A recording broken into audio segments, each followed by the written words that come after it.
Isla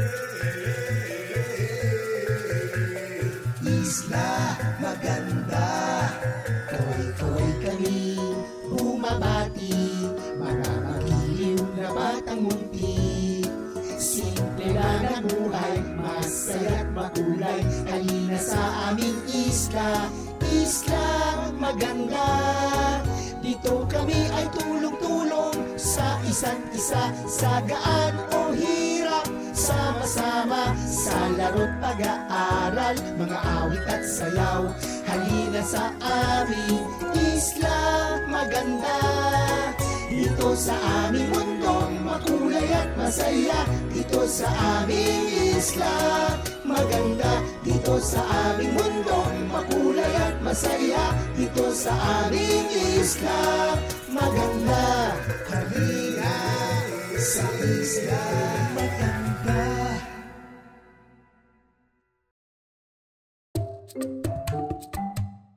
Oh, masipag at maaasahang kalabaw, hila-hila ang araro ni tatay sa init ng araw.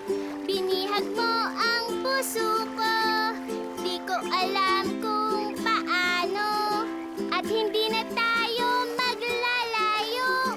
Walang ulan, hangin o nyebe, ang aagaw sa kalabaw kong katoto, si Domingo. At yan ang kwento ni Domingo, ang mabait na kalabaw. At ngayon tapos na ang kwento ko. Alam niyo ba kung anong gusto ko? Ampaw? Candy? Hindi! Kalabaw! Para maging alaga ko. Sinong gustong tumulong sa akin humanap nun? Sigurado ka ba dyan sa plano mo? Ang laki nila eh. Kaya nga mas masarap silang mahalin. Medyo masangsang sila. E di, gaganito na lang ako.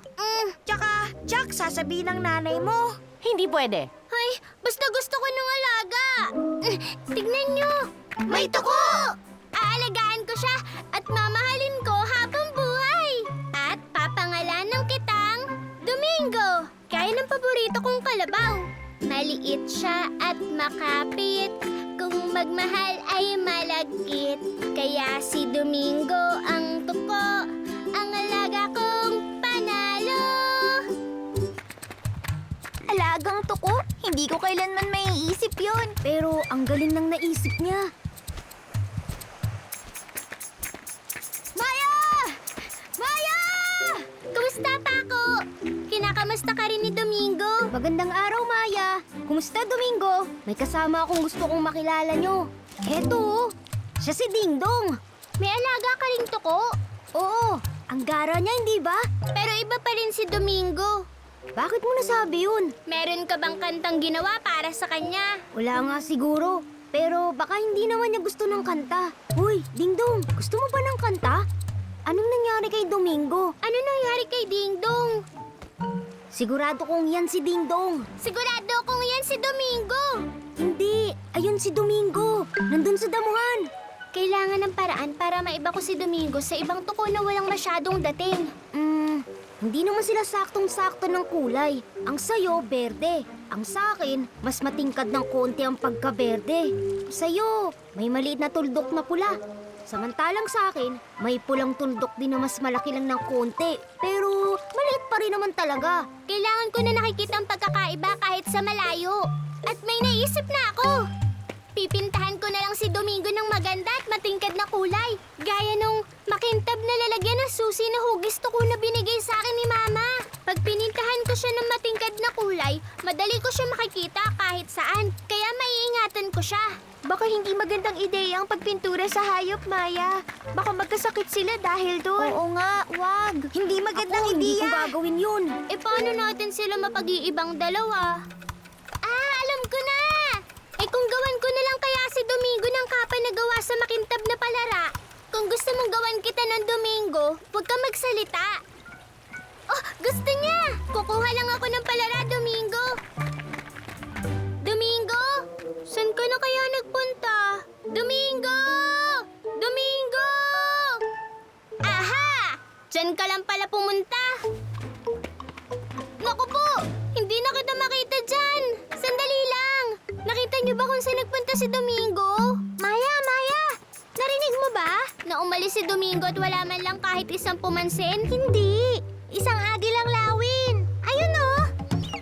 Bakit siya paikot-ikot? Eddie, nanguhuli! Anong hinuhuli niya?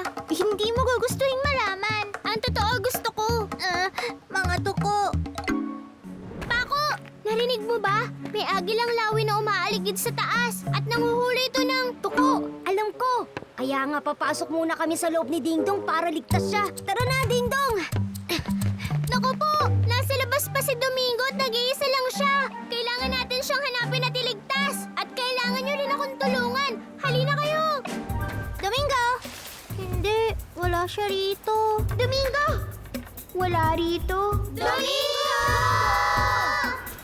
Nasaan na kaya siya? Nagtatago siya at magaling siyang magtago. Medyo dumidilim na. Siguro tumigil muna tayo dahil paggabi na. Kung nagkaroon lang sana ako ng pagkakataon pakintabin siya gaya nung hugis to ko nalalagyan ng susi, eh di sana mas madali siyang hanapin. At nakikita mo pa rin kahit na nasa malayo. Wow! Naiisip niyo ba ang naiisip ko? Sa tingin ko, oo. Kung ginawan ko si Domingo ng kapa na kumikintab gaya ng lalagyan ng susi, tiyak nakita na siya ng agilang lawin. Siguro nga hindi magandang idea ang gawing makintab at kapansin-pansin ang kulay ng mga tuko. Baka tama lang na mahirap talaga sila dapat hanapin. Kakapagtago sa mga lawin at iba pang hayop ang tuko. Kaya nasasagip ang buhay nila. Nagiging kakulay ng katawan nila ang mga berding dahon at halaman. Kaya mahirap silang makita. May nakakita ba sa inyo kay Dingdong? Kung san-san ko na siya hinanap, hindi ko siya makita. Mabuti! Musta ka na, Maya? Hinahanap-hanap ko si Domingo. Ay, pero masaya pa rin ako na hindi natin siya nakita. Oo nga, ganun din ako kay Dingdong. Hindi man natin alam kung nasan sila. Kahit paano, alam nating sumasanib lang ang kulay nila sa kulay ng paligid. Kaya nakakapagtago sila ng mabuti. Parang yun ang kapangyarihan nila, no? Ligtas ang tuko namin, kasing berde sila ng paligid. Kung pinakintab ang kanilang kulay,